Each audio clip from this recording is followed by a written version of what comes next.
فوری طور پر تمام انسان بن نہیں جائیں گے. جو ہے اس کا نقشہ جو کھینچا گیا ہے، یا ایھا الناس اتقوا ربکم ان زلزلۃ الساعۃ شیء عظیم یوم ترونها تذہل کل مرضعۃ عما ارضعت وتضع کل ذات حمل حملها وتری الناس سکارى وما هم بسکارى ولکن عذاب اللہ شدید. اے لوگوں ڈرو، اللہ کا تقوی اختیار کرو، اس لیے کہ قیامت کا زلزلہ بہت سخت شے ہے، بہت بھاری شے ہے. ان زلزلۃ الساعۃ شیء عظیم. جب پہاڑ چل رہے ہوں گے اور جو ہے انسان جو ہیں گے وہ جس طرح پروانے ہوتے ہیں، پتنگے ہوتے ہیں، ایسے اڑ رہے ہوں گے انسان. اور اس میں یہ بھی حال ہوگا کہ لوگ جو ہے ہر جو دودھ پلانے والی ہے وہ اپنے بچے کو بھول جائے گی. ظاہر بات ہے کہ اپنی پڑی ہوئی ہے مصیبت. حالانکہ سب سے زیادہ محبوب ترین شے دنیا میں اس سے اونچی محبت نہیں ہو سکتی جو ماں کو اپنے دودھ پیتے بچے سے ہوتی ہے. انہیں بھول جائے. تذہل کل مرضعۃ عما ارضعت. اور تمہیں ایسا محسوس ہوگا کہ لوگ کسی نشے کی کیفیت میں ہیں، یعنی وہ بدحواش ہیں، وہ بدحواس ہو گئے، لیکن یہ کہ وما هم بسکارى، اور وہ مدہوش نہیں ہوں گے. ولکن عذاب اللہ شدید. تو یہ ہے زلزلۃ الساعہ، وہ ایک خاص وقت جو ہے، ایک خاص گھڑی جس میں کہ یہ ہونا ہے. اس کے علاوہ قرآن مجید میں القارعہ القارعہ والقارعہ وما ادراک ما القارعہ یوم یکون الناس کالفراش المبثوث وتکون الجبال کالعہن المنفوش. اب یہ کیا ہے؟ یہ نقشہ قیامت، یہ وہی ہے الساعہ، القارعہ الساعہ. اسی کے ساتھ قرآن میں آتا ہے الواقعہ اذا وقعت الواقعۃ لیس لوقعتها کاذبہ. تو یہ خافضۃ رافضہ، یہ الفاظ سورہ واقعہ میں ہے. اسی طریقے سے اور جو الحاقہ والحاقہ وما ادراک ما الحاقہ، یہ تمام جو الفاظ قرآن مجید میں آئے ہیں یہ آئے ہیں الساعہ کے لیے، قیامت کے لیے نہیں. قیامت میں بعد میں بتاؤں گا آپ کو. چنانچہ 3 نفخے ہیں جو قرآن سے ثابت. نفخ فی الصور، اور اس نفخ فی الصور کا یہ عالم ہوگا یوم ینفخ فی الصور ففزع من فی السماوات ومن فی الارض الا من شاء اللہ. جس دن پھونکا جائے گا سور میں، اور اس وقت صورتحال یہ ہو جائے گی کہ جو بھی آسمانوں میں ہے، زمین میں ہے، سخت پریشانی اور سخت پشیمانی اور ایک طرح کے مرعوبیت اور خائف ہو کر رہ جائیں گے، الا ان کے کہ جن کو اللہ چاہے. اس کے کوئی ملائکہ مقربین ہوں گے. من فی السماوات فی الارض ہے، اس کے ساتھ ہی یہ کہہ دیا گیا ہے.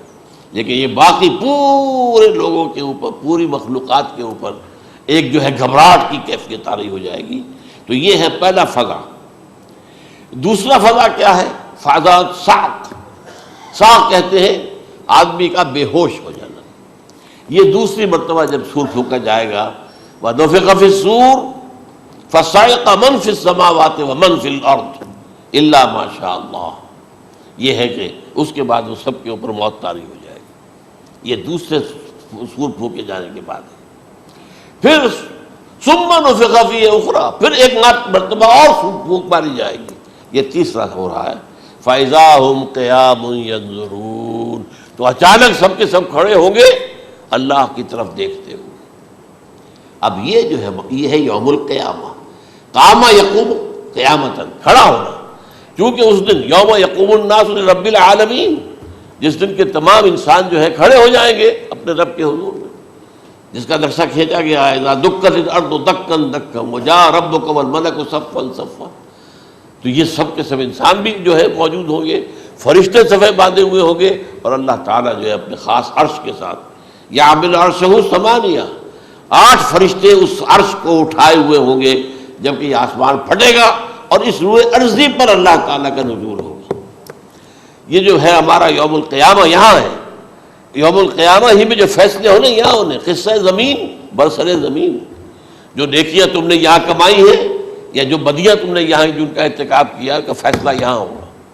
اس کے بعد واللہ عالم کچھ اور بھی چیزیں ہیں، لیکن یہ کہ وہ سب عام طور پر لوگوں کے علم میں نہیں ہے. میں نہیں چاہتا کہ خام خواہ کسی نئی بات سے کوئی جو ہے ذہنوں کے اندر کوئی ایک تشکیک پیدا ہو جائے، شبہات پیدا ہو جائے.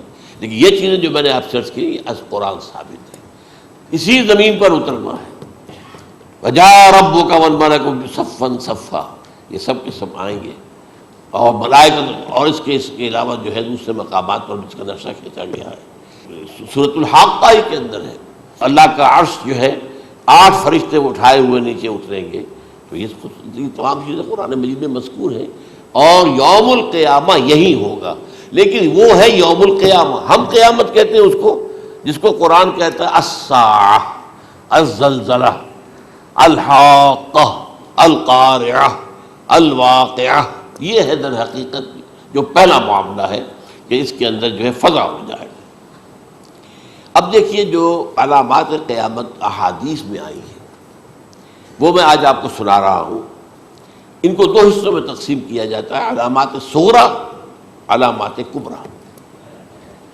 چھوٹی نشانیاں جو درجہ بدرجہ درجہ بدرجہ درجہ بدرجہ حاضر سامنے آئیں گے۔ ایک ہے بالکل قیامت سے متصل قبل بڑے جو خرق عادت واقعات ہوں گے وہ آئیں گے۔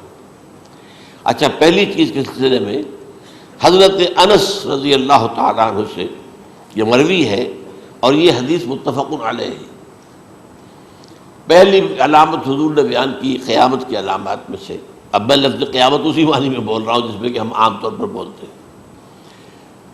آپ نے فرمایا علم اٹھا لیا جائے گا،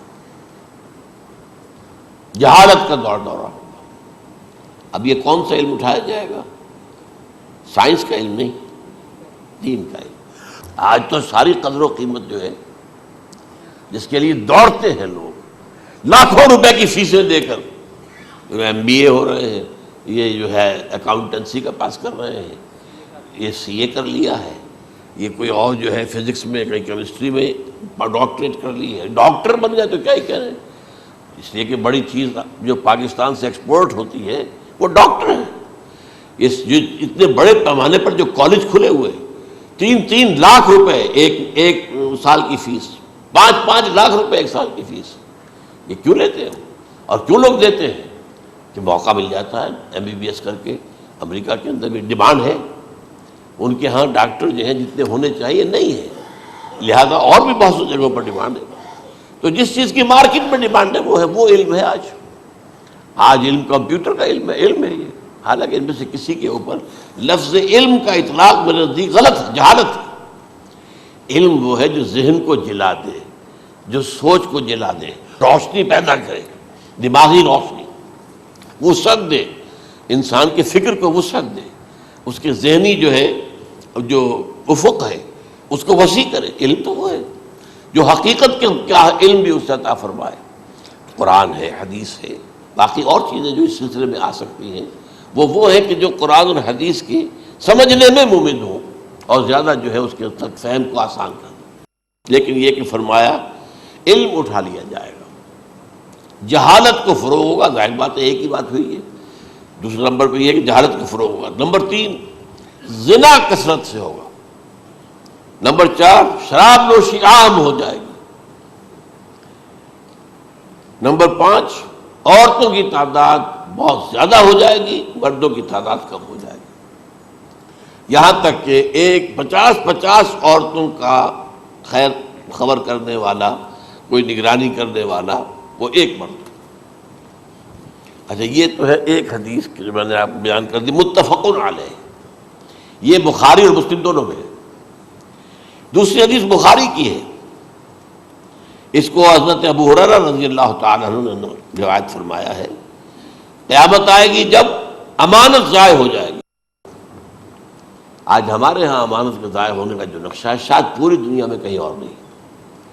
جس طرح کے غبن یہاں ہوتے ہیں، جس طرح کک بیکس جو ہے وہ لیے جاتے ہیں، اس غریب یعنی قوم غریب ہے لیکن یہاں وہ امیر بہت بڑے بڑے لوگ ہیں، وہ تو دنیا بھر کے ٹاپ کے امیروں کے اندر اس کا شمار ہو جائے گا۔ لیکن یہ کہ یہ سب امیر کیسے بنے؟ غبن بلین ڈالرز کا، اب تو اس سے کم کی تو بات ہی نہیں ہوتی۔ فلاں نے اتنے بلین جو ہے پیسے اپنا جو ہے قرضہ معاف کرا لیا۔ بھائی کس نے کیا، کون کرتا ہے معاف؟ یہ کسی کے باپ کی جاگیر ہے؟ یہ پیسہ بینک کے اندر حکومت کا ہے کہ حکومت کو اختیار ہو کے وہ رائٹ آف کر دے ان کے جو ہے ان کی جائیدادیں کرو ضبط۔